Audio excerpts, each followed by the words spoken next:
being an addict is a full-time job, so when you get sober, it feels like there are 600 hours in the day. When I first got sober, I had like 3 jobs. I worked at a fast food place. I sold my artwork because I am artistic, so that was fitting for my journey. And then I also DoorDash just to make extra money because I knew that I had a lot of financial obligations to fulfill, and that's something that I didn't want to hit the wayside because I knew that was like contingent upon my success.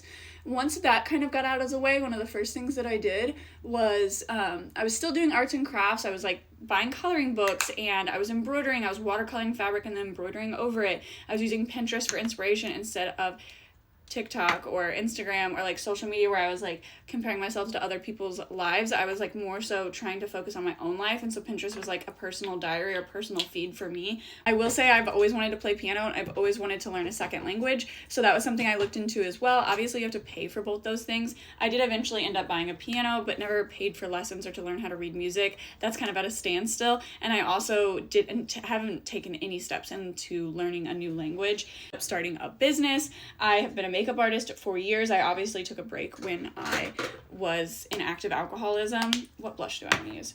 So I got back to that and back into that when I got sober, and I'm really glad that I did. Now, I'm not saying that you're an active addiction, you're just saying you're sober curious. So like, what have I done? A lot. I've done a lot. I learned how to ride a motorcycle, which was really fun and took up a lot of my time because then I was also riding a motorcycle and like going and getting my tests and going and getting my license and stuff when I had the time. Working 3 10s in a row, and then I was also doing social media and then running my own lash, makeup, and brow business. So I was like super busy, and that's just kind of what it turned into. Like I guess in a way turned into a little bit of a workaholic, but I kind of needed to in order to like reach my goals. It's really dependent upon your interests. I will say, like, I don't really go to the bars. I mean, I don't go to bars, right? Like, I kind of avoid them on purpose. But I showed up for more people in my life. So I'm at like more kids' birthday parties, baby showers, just like Sunday dinners, holidays. Like, I'm showing up for those things that I hadn't shown up for before and doing it sober, which has been really rewarding.